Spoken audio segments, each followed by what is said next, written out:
کے بعد مسلمان ہونے والے سابقون الاولون میں ابو بکر صدیق بھی شامل ہے، عمر فاروق بھی شامل ہے، عثمان غنی بھی شامل ہے، حیدر کرار بھی شامل ہے، اور والذین اتبعوہم بإحسان میں امیر معاویہ رضی اللہ عنہ بھی شامل ہے، اور ان کے والد گرامی سیدنا ابو سفیان رضی اللہ عنہم بھی شامل ہے۔ ان سب کے بارے میں آسمان کا رب کہتا ہے رضی اللہ عنہم ورضوا عنہ، اللہ تعالیٰ ان سب سے راضی ہو گئے اور وہ سب اپنے اللہ تعالیٰ سے راضی ہو گئے۔ راضیہ گرامر کے اعتبار سے فعل ماضی کا صیغہ ہے، اس کا مطلب ہے یہ کام ہو چکا، اب یہ مہر لگ چکی، اس کام کے اندر کوئی رد و بدل نہیں ہوگا۔ آسمان والا رب ان صحابہ سے راضی اور وہ اپنے رب سے راضی، کوئی دنیا راضی ہو یا نہ ہو، کوئی انسان راضی ہو یا نہ ہو، کسی کے دل میں ان کی رضا آئے یا نہ آئے، اگر آئے گی تو رب کی موافقت پیدا ہوگی، اور اگر نہیں آئے گی تو سمجھ لے کہ میری ٹکر اللہ تعالیٰ کے ساتھ ہے، اللہ راضی ہوا میں راضی نہیں، اللہ راضی ہو اور بندہ راضی نہ ہو، یہ انسان کی تباہی اور بربادی ہے۔ یا رب تعالیٰ آپ ان سے راضی ہوئے، ان کو ملے گا کیا؟ قرآن کی یہ سورۃ توبہ کی آیت وَأَعَدَّ لَهُمْ جَنَّاتٍ، میں نے ان کے لیے جنات تیار کر دی۔ یا رب تعالیٰ جنات کیسی ہیں؟ تجری تحتها الانہار، ان کے نیچے سے نہریں جاری ہیں۔ اے مولا کریم وہ جنت میں کتنی دیر رہیں گے؟ فرمایا خالدین فیہا، اس جنت میں ہمیشہ رہیں گے۔ یا رب العالمین ہمیشہ کا مطلب بسا اوقات لمبا زمانہ بھی ہوتا ہے، فرمایا نہیں آبادا، ہمیشہ ہمیشہ کبھی اس جنت سے نہیں نکلیں گے۔ ذالک الفوز العظیم، یہ بہت بڑی کامیابی ہے۔ میرا رب ان سے راضی ہو چکا، وہ اپنے رب سے راضی ہو چکے، جنت تیار ہو چکی، وہ جنت میں ہمیشہ رہیں گے۔ ہمیشہ جنت میں رہنا ان کے مقدر کی بات ہے، جو ان سے راضی نہیں وہ رب سے راضی نہیں، جو ان سے راضی نہیں وہ روز قیامت ان کے ساتھ نہیں، جو ان کے ساتھ نہیں وہ جنت میں رہ جائے۔ ذالک الفوز العظیم، پھر فرمایا یہ سب سے بڑی کامیابی ہے، اس سے بڑی کامیابی کوئی اور ہے ہی نہیں۔ اللہ تعالیٰ ان سب سے راضی، اور اس میں ابو سفیان اور امیر معاویہ رضی اللہ عنہ ہیں، اور یہ آیت سورۃ توبہ کی آیت نمبر 100 ہے۔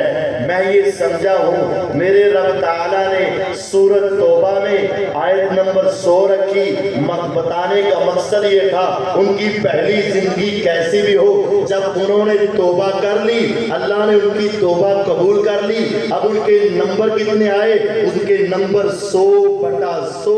ارے تجھے کلمہ آئے یا نہ آئے، تجھے سمجھ آئے یا نہ آئے، تیرے ذہن میں یہ بات آئے یا نہ آئے، لیکن یہ بات طے ہے اللہ نے صحابہ کو 100/100 دیا ہے، اسی لیے ان کا تذکرہ بھی آیت نمبر 100 میں کیا ہے۔ آیت نمبر 100 میں اللہ تعالیٰ نے ان کو جنتی کر۔ حدیث میں معاویہ رضی اللہ عنہ کی روایت جامع ترمذی میں، سنن نسائی میں، اور یہ مسند احمد میں، صحیح مسلم میں موجود ہے۔ معاویہ رضی اللہ عنہ کہتے ہیں ہم جب ایک مسجد میں بیٹھے، جلسنا نذکر اللہ، ہم اللہ کا ذکر کر رہے تھے، اللہ تعالیٰ کو یاد کر رہے تھے، میرے آقا نے مسجد میں نماز پڑھائی، نماز پڑھ کے اپنے گھر میں گئے، تھوڑی دیر کے بعد میرے پیغمبر علیہ السلام آئے، ذرا چلنے کا انداز تیز تھا، تیز چلتے ہوئے آئے اور راستے میں اپنی چادر کو سنبھالتے ہوئے آئے، مطلب یہ تھا آپ فوراً سے پہلے اٹھے، تیزی سے مسجد کی طرف آئے، راستے میں چادر کو سنبھالا اور آپ نے ہمیں آ کر پوچھا ارے تم یہاں بیٹھ کر کیا کر رہے ہو؟ ہم نے کہا جلسنا نذکر اللہ ونحمدہ علی ما ہدانا للاسلام، ہم یہاں بیٹھے ہیں، ہم اللہ کا ذکر کر رہے ہیں، اللہ کا شکر کر رہے ہیں، اللہ کی تعریف کر رہے ہیں۔ میرے آقا نے مجھے قسم اٹھا کر کہا اللہ ما اجلسکم الا ذالک، میرے صحابہ ذرا قسم اٹھا کے بتاؤ، اللہ کی قسم اٹھا کے بتاؤ، کیا تم یہی کام کر رہے ہو؟ ہم نے کہا اللہ ما اجلسنا غیرہ، ہاں اللہ کی قسم ہم یہی اللہ کی تعریف، اللہ کا ذکر، اللہ کی شان، اللہ کا مقام بیان کر رہے ہیں۔ آپ نے کہا میرے صحابہ مجھے تمہارے اوپر بے اعتباری تو کوئی نہیں تھی، بات اصل میں یہ تھی میں اپنے گھر میں موجود تھا، آسمان سے جبریل علیہ السلام آئے، آ کر ایک ٹائٹل دیا، آ کر ایک انعام دیا، آ کر ایک تحفہ دیا، آ کر ایک مقام دیا، اور مجھے کہا مسجد میں جا کر ان صحابہ کو یہ بتا دو، ابھی میں تحقیق کرنا چاہتا تھا یہ مقام کن کو ملے گا۔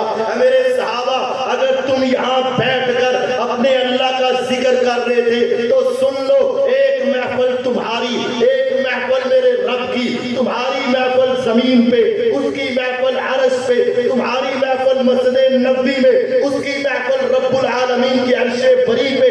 فرمایا جس طرح تم دنیا میں بیٹھ کے اللہ کا ذکر کر رہے تھے، آسمان والا رب بھی فرشتوں کو جمع کر کے تمہارا ذکر کر رہا تھا۔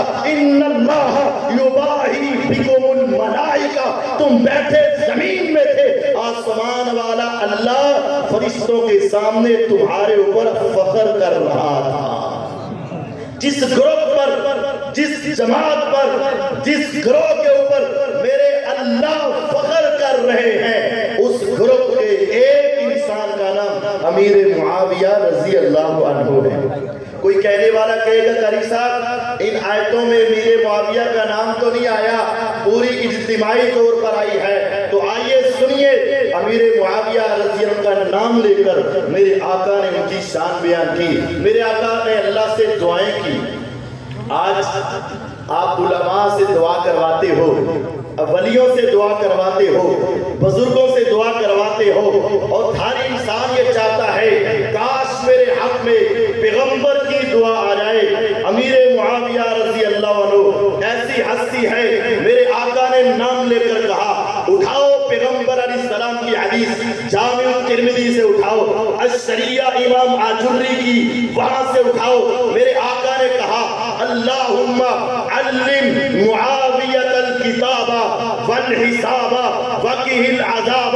ایک موقع پر میرے آقا نے ان کے لیے 3 دعائیں کی، اللہ معاویہ کو کتاب کا علم دے دے، قرآن کا علم دے دے، قرآن کی تفسیر سکھا دے، جس طرح وہ قرآن کا کاتب ہے، کاتب وحی ہے، اسی طرح اس کو قرآن کا فہم بھی دے دے۔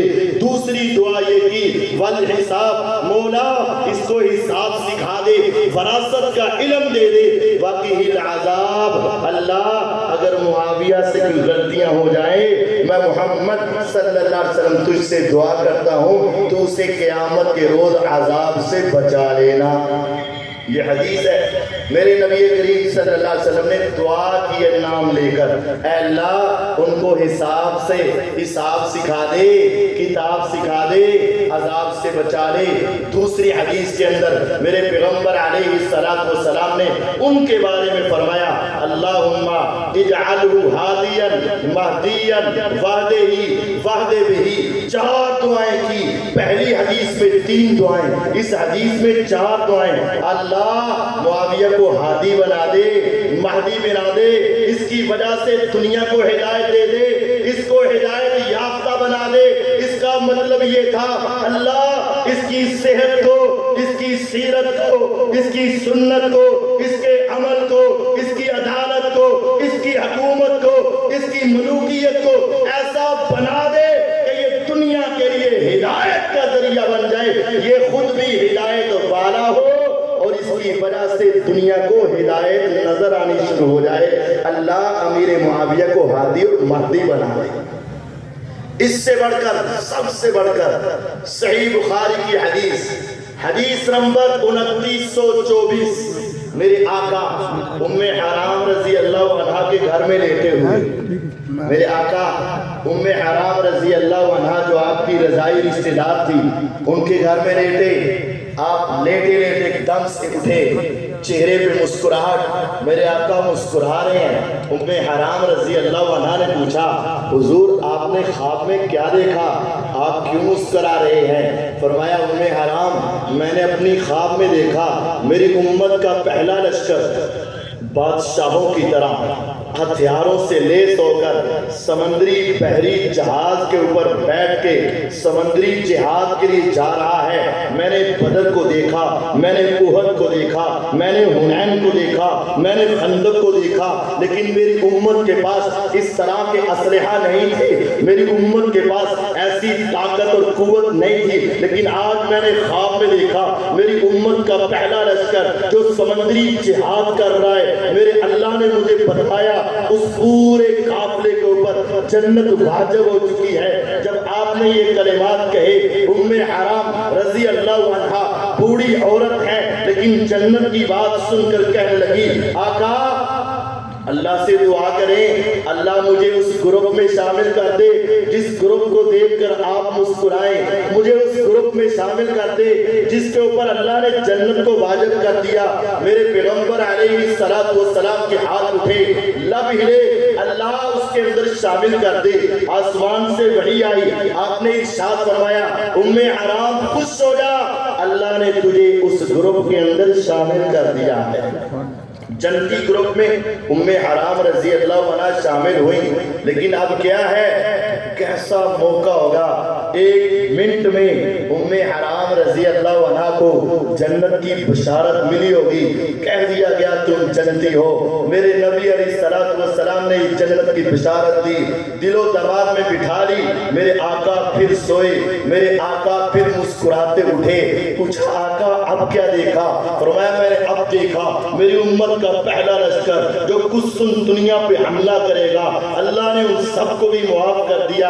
فرمایا آقا اب دوبارہ دعا کر دے اللہ مجھے اس گروپ میں شامل کر دے۔ فرمایا نہیں ام حرام تو پہلے گروپ میں ہے، دوسرے سے پہلے اس دنیا سے چلی جائے گی۔ میرے نبی علیہ السلام نے ارشاد فرمایا اٹھاؤ صحیح بخاری کو، بخاری کی حدیث نمبر 2924 ہے، بخاری کی حدیث نمبر 2800 ہے۔ میرے آقا اس دنیا سے چلے گئے، ابو بکر رضی اللہ عنہ آئے اس دنیا سے چلے گئے، عمر ابن خطاب رضی اللہ عنہ آئے، 10 سالہ دور حکومت رہا، 22 لاکھ مربع میل پہ حکومت کی، اس دنیا سے چلے گئے۔ عثمان غنی رضی اللہ عنہ آئے، 44 لاکھ مربع میل پہ مسلمانوں کی حکومت پھیل رہی ہے، دشمن ساری طرف سے اپنے آپ کے حملے ناکام ہو رہے ہیں، دشمن ہر طرف سے پسپا ہو رہا ہے۔ اب وہ آیا سمندر کے راستے سے مسلمانوں کو تنگ کرنے لگا۔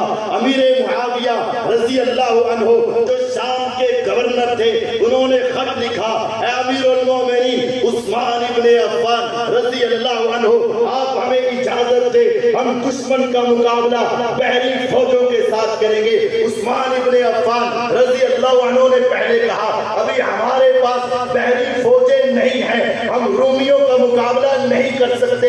امیر المومنین امیر معاویہ رضی اللہ تعالیٰ عنہ نے دوبارہ خط لکھا، اے امیر المومنین صرف آپ کا کام اجازت دینا ہے، بحری فوجوں کو تیار کرنا، بحری بھیڑوں کو تیار کرنا، بحری سپاہیوں کو تیار کرنا، ہتھیاروں کو تیار کرنا، یہ امیر معاویہ کا کام ہے۔ ادھر سے اجازت ملتی ہے، امیر معاویہ رضی اللہ عنہ اپنے بحری بھیڑوں کو تیار کرتے ہیں، دنیا کے کناروں میں یہ پیغام بھیجتے ہیں آ جائے وہ مجاہد جو سمندر کا جہاد کرنا چاہتے ہیں، آ جائے وہ مجاہد جو دریاؤں اور سمندروں میں تیرنا جانتے ہیں، آ جائے وہ مجاہد جو دشمن کے ساتھ لڑنا چاہتے ہیں۔ کعبے کے رب کی قسم شام کے علاقے میں دنیا کے کونے کونے سے مسلمان جمع ہونے لگے، یہی پیغام مدینے کی بستی میں پہنچا۔ بوڑھی ایک عورت تھی، خاوند اس کا عبادہ بن صامت تھا رضی اللہ عنہ، جب ان کے کانوں میں آواز پڑی آ گیا وہ موقع، میرے آقا نے جو خواب دیکھ کے بتایا تھا، یہ بوڑھی اماں ام حرام رضی اللہ عنہا بھی مدینے سے نکلی، عبادہ بن صامت کے ساتھ نکلی، مدینے سے چلی، شام کے علاقے میں پہنچی، شام سے چلی دمشق میں پہنچی، دمشق سے چلی قصر خلافت کے اندر پہنچی، وہاں گئی امیر المومنین کے سامنے، بیٹا میں بھی سمندری جہاد میں جانا چاہتی ہوں۔ اماں یہ تو سمندری جہاد بڑا ٹف جہاد ہے، بڑا مشکل جہاد ہے، ہو سکتا ہے سمندر میں کودنا پڑے، ہو سکتا ہے دشمن میں جھپٹنا پڑے، ہو سکتا ہے سمندر کی موجیں ہمیں پھیڑے مار کے دور دراز کے علاقے میں لے جائے۔ کہا بیٹا تمہیں یاد نہیں ہے، تمہیں پتا نہیں ہے، تو مجھے کیسے روک سکتا ہے؟ تجھے علم نہیں ہے، میرے آقا میرے گھر میں سوئے تھے، میرے آقا مسکراتے ہوئے اٹھے تھے، میرے آقا نے جب مسکرایا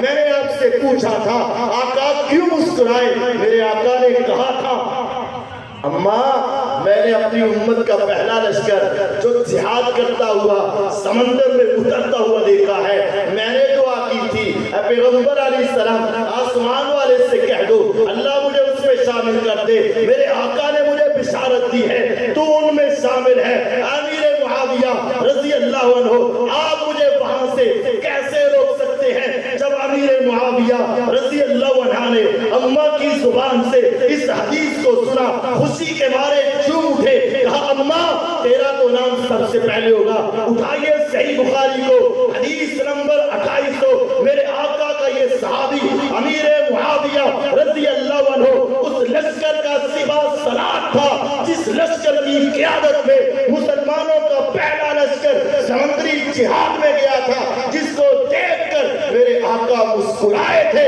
اور جن کے لیے میرے آقا نے جنت کو واجب قرار دیا تھا۔ اس لشکر کا سپاہ سالار کون تھا؟ اس لشکر کے سپاہ سالار کا نام امیر معاویہ رضی اللہ عنہ۔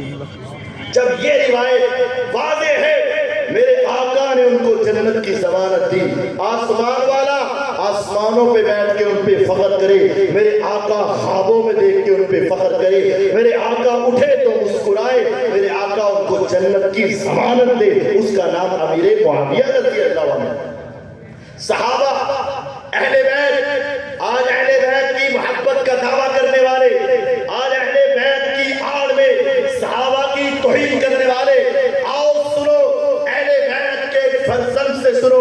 عبداللہ ابن عباس رضی اللہ عنہ، عباس میرے آقا کے چچا ہیں، عبداللہ آپ کے کزن ہیں، چچا کے بیٹے ہیں۔ میرے آقا ایک مرتبہ قضائے حاجت کے لیے گئے، جب قضائے حاجت کر کے باہر نکلے، باہر پانی تھا جس میں آپ کے وضو کا پانی تھا۔ میرے آقا نے دیکھا تو پوچھا یہ کس نے رکھا ہے؟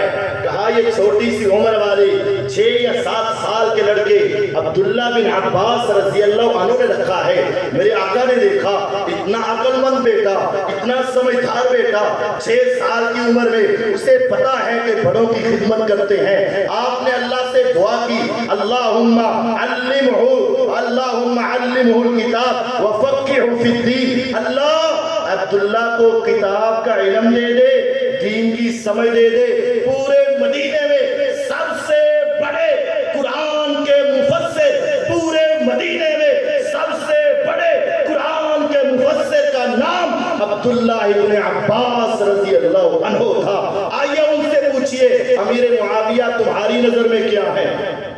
آج دنیا کے انپڑھ، دنیا کے اوجھل، دنیا کے بدماش، دنیا کے گنڈے، دنیا کے ایسے صحابہ کے دشمن نہ مانے تو امیر معاویہ رضی اللہ عنہ نہ مانے، لیکن ماننا ہے تو پوچھو اس سے جو مدینے کا سب سے بڑا مفسر قرآن ہے، پوچھو اس سے جو صحابہ کے اندر ممتاز ہے، پوچھو اس سے جو پیغمبر علیہ السلام کے رشتہ دار ہیں، پوچھو اس سے جو پیغمبر کے اہل بیت ہیں۔ اٹھاؤ مصنف ابن ابی شیبہ، عبداللہ ابن عباس رضی اللہ عنہ بڑے مفسر کہتے ہیں واللہ ما رأیت رجلا اعلم من معاویہ۔ لوگوں اللہ کی قسم عبداللہ کی آنکھوں نے صحابہ کے اندر معاویہ سے بڑھ کر بڑا عالم دیکھا ہی نہیں ہے۔ صحابہ میں ابن عباس رضی اللہ کے نزدیک سب سے بڑے عالم کا نام امیر معاویہ رضی اللہ عنہ ہے، اور پھر وہ یہی کہتے تھے ما رأیت رجلا کان اخلق للملک من معاویہ۔ آج ان کی خلافت کو ملوکیت کا نام دے کر ان کے بارے میں تبرہ کرنے والے پوچھے عبداللہ بن عباس رضی اللہ عنہ سے کیا کہتے ہیں؟ کہتے لوگوں میری زندگی میں معاویہ سے بڑھ کر حکومت کا حقدار تھا ہی کوئی نہیں۔ ما رأيت رجلا كان اخلق للملك من معاویہ، میں نے اپنی زندگی میں امیر معاویہ رضی اللہ عنہ سے بڑا خلافت کا حقدار دیکھا کوئی نہیں۔ تیسرے صحابی عبداللہ بن عمر رضی اللہ تعالی عنہ، عبداللہ بن عمر میرے آقا کے عظیم صحابی ہیں۔ جب ان سے پوچھا گیا بتاؤ تم نے اپنی زندگی میں سب سے بڑا سخی کسے دیکھا ہے، انہوں نے کہا ما رأیت رجلا اسود من معاویہ، میں نے معاویہ رضی اللہ عنہ سے بڑا سخی کوئی نہیں دیکھا۔ انہوں نے کہا بھلا ابو کا، کیا تیرے والد امیر المومنین خلیفہ ثانی سسر رسول مراد رسول صلی اللہ علیہ وسلم حضرت عمر بھی ان سے بڑے سخی نہیں تھے؟ بیٹے نے کہا اللہ کی قسم میرے باپ کا مقام، میرے باپ کی شان، میرے باپ کا مرتبہ، میرے باپ کی عزت معاویہ سے بہت بلند ہے، لیکن جب باپ سخاوت کی آئے گی حق کہوں گا اللہ کی قسم میں نے اپنی زندگی میں معاویہ سے بڑھ کر سخی کوئی نہیں دیکھا، حتیٰ کہ معاویہ میرے والد سے بڑھ کر سخی تھے۔ کس کی بات کرتے ہو؟ صحابہ سے پوچھو امیر معاویہ رضی اللہ کا نام کیا ہے؟ امی عائشہ صدیقہ طاہرہ مطہرہ رضی اللہ عنہا، میرے آقا گھر میں بیٹھے، دروازہ کھٹکا، آپ نے فرمایا عائشہ جبریل آئے ہیں، فرمایا آقا آنے دے، میرے رب کا کیا پیغام آیا؟ کہا عائشہ جبریل آئے، اے پیغمبر علیہ السلام میرے رب کا پیغام سنائیں۔ عائشہ ماننے کے لیے تیار، فرمایا آج کوئی عمل کرنے والی بات نہیں آئی۔ آقا پھر جبریل کیا کہتے ہیں؟ فرمایا عائشہ تیری عدالت کو دیکھ کے، تیری امانت کو دیکھ کے، تیری صداقت کو دیکھ کے، تیری عبادت کو دیکھ کے، تیری ریاضت کو دیکھ کے، تیرے مقام و مرتبے کو دیکھ کے آسمان والے رب نے کہا جبریل دنیا میں جاؤ، جا کے پیغمبر علیہ السلام سے کہو عائشہ سے کہہ دو عائشہ تیرا رب تجھے سلام کہتا ہے۔ عائشہ رضی اللہ عنہا ایسی ہستی ہیں جن کو میرے اللہ سلام بھیجتے ہیں۔ فرمایا صرف اللہ تعالیٰ کا سلام نہیں، فرشتوں کے سردار جبریل علیہ السلام بھی آپ کو سلام کہتے ہیں۔ میرے آقا سے پوچھا گیا آقا روئے زمین پر آپ کو سب سے زیادہ پیار کس سے ہے؟ آپ نے فرمایا مجھے عائشہ سے پیار ہے، مجھے عائشہ سے پیار ہے۔ امی عائشہ رضی اللہ عنہا سے پوچھو امیر معاویہ کون ہے؟ انہوں نے صحیح سند کے ساتھ یہ کلمات کہے لوگوں میں نے فتنوں کے دور میں امیر معاویہ کی وہ فہم و فراست کو دیکھا، وہ اس کے فیصلوں کو دیکھا، میں نے اپنے اللہ سے دعا کی اللہ اگر یہ ممکن ہے کاش امی عائشہ کی عمر معاویہ کو لگ جائے تاکہ معاویہ اسلام کا پھلیرا اور لہرا دے، امی عائشہ کی عمر بھی معاویہ کو لگ جائے۔ آپ ذرا امان سے بتائیے گا، ایمان سے بتائیے گا کیا آپ اپنی عمر کسی برے آدمی کے نام پہ وقف کر سکتے ہیں؟ نہیں، کبھی کبھی ایسا ہوتا ہے، دنیا میں ایسا عالم آتا ہے، دنیا میں ایسا لیڈر آتا ہے، دنیا میں ایسا انسان آتا ہے جس کی عدالت سے، جس کی صداقت سے، جس کی ولایت سے، جس کی عبادت سے، جس کے عمل سے آپ اتنے خوش ہوتے ہیں، کہتے ہیں کاش میری عمر بھی اس کو لگ جائے تاکہ دین اور پھیل جائے۔ روئے زمین کی عظیم ہستی امی عائشہ کہتی ہیں کاش کہ میری عمر بھی امیر معاویہ کو لگ جائے رضی اللہ تعالیٰ عنہ۔ اس سے بڑھ کر اور مقام کیا ہوگا؟ اور آئیے آج لوگ صحابہ کے حوالے سے امام احمد بن حنبل رحمہ اللہ کی بات کرتے ہیں، تابعین کی بات کرتے ہیں، تو میں دو تابعین کا تذکرہ بھی آپ کے سامنے کر دیتا ہوں۔ آج دنیا کہتی ہے عمر بن عبدالعزیز جیسا حکمران چاہیے، ہاں آج دنیا کہتی ہے امام احمد بن حنبل رحمہ اللہ جیسا امام چاہیے، میں کہتا ہوں ہاں امام احمد بن حنبل رحمہ اللہ سے پوچھا گیا جو شخص امیر معاویہ رضی اللہ عنہ کو گالی دے اس کے پیچھے نماز ہو سکتی ہے؟ امام اہل سنہ امام احمد بن حنبل رحمہ اللہ جب اس سے پوچھا گیا امیر معاویہ کو گالی دینے والے کے پیچھے ہم اپنی نماز ادا کر سکتے ہیں؟ انہوں نے کہا لوگوں نہ ایسے انسان کے پیچھے نماز پڑھنی ہے اور نہ ہی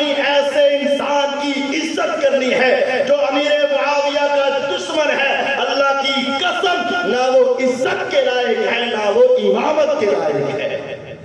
اور عمر بن عبدالعزیز رحمہ اللہ، میں نے صحیح سند سے پڑھا، انہوں نے اپنی دور خلافت میں کبھی کسی کو نہیں مارا، کسی پر اپنا کوڑا نہیں چلایا، کبھی کسی پر اپنے ہاتھ سے انہوں نے سزا نہیں دی تھی، سوائے ایک انسان کے، سوائے ایک انسان کے۔ ان کے پاس اس آدمی کو لایا گیا جو یہ کہتا تھا عمر بن عبدالعزیز معاویہ سے افضل ہے، صرف اتنا کہنے والا جو عمر بن عبدالعزیز کو امیر معاویہ سے افضل کہتا تھا، امیر معاویہ کی عزت میں کمی کرتا تھا، کہا اس کو زمین پہ لٹا دو، اس کی پشت پہ میں کوڑے لگاؤں گا۔ عمر بن عبدالعزیز رحمہ اللہ نے 10 کوڑے اس کی پشت پہ لگا کے ہمیں یہ کہہ دیا، لوگوں عمر بن عبدالعزیز جیسے 600 عمر بن عبدالعزیز بھی ہو، ایک امیر معاویہ کا مقابلہ نہیں کر سکتے ہیں۔ امیر معاویہ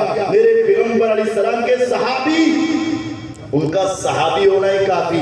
آخری حدیث کو سنیے گا، میرے پیغمبر علیہ السلام کے صحابی ہونا اور امیر معاویہ کا اس روایت کا مصداق ہونا اس کام کے لیے کافی ہے۔ میرے پیغمبر علیہ السلام کے ساتھ جس انسان نے مل کر جہاد کیا، جہاد کے راستے میں چلا، وہاں کوڑے توڑے، ان کی خاک اڑی اور ان کی خاک ان کے چہرے پہ پڑی، ان کے ہاتھوں پہ پڑی، ان کے پاؤں پہ پڑی۔ حضرت سعید بن زید رضی اللہ عنہ فرماتے ہیں، لوگوں اللہ کی قسم، ایک انسان جو میرے آقا کے ساتھ جہاد میں گیا، اس جہاد کے دوران وہ خاک اڑی اور وہ خاک کی وجہ سے اس کے چہرے پر، اس کے ہاتھ پہ، اس کے پاؤں پہ گرد آ گئی۔ اللہ کی قسم، ایک صحابی نبی سے جہاد کرنے والا ایک طرف ہو اور دوسرے تابعین ایک طرف ہو، اور ایک تابعی کو نوح علیہ السلام کی عمر دے دی جائے، 950 سال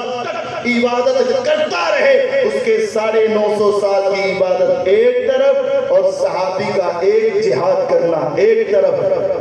جب 950 سال کی عبادت صحابی کے جہاد کا مقابلہ نہیں کر سکتی، امیر المومنین امیر معاویہ رضی اللہ عنہ میرے نبی علیہ السلام کے صحابی ہیں، غزوہ حنین میں آپ کے ساتھ کے ان کا جہاد کرنا، نبی پاک کے ساتھ، وہ نبی علیہ السلام کے رشتہ دار، وہ میرے پیغمبر علیہ السلام کے ساتھی، ان کو دیکھ کر آسمان والا رب فخر کرتا ہے، میرے آقا مسکراتے ہیں، نام لے کر دعائیں کرتے ہیں، صحابہ کو سب سے بڑا عالم کہتے ہیں، اور صحابہ کہتے ہیں ہم نے اس جیسا دنیا میں کوئی نہیں دیکھا۔ اس کے باوجود اگر کوئی انسان ان کی شان میں گستاخی کرتا ہے، وہ روز قیامت اللہ تعالیٰ کے سامنے بھی اللہ سے دشمنی کرے گا، میرے آقا کے پاس آ کر آقا کا دشمن بن کے کھڑا ہوگا، صحابہ کے سامنے آ کے صحابہ کا دشمن کھڑا ہوگا، اور جو ان تینوں کا دشمن ہوگا وہ ان کے ساتھ سیدھے راستے پہ جا نہیں سکتا۔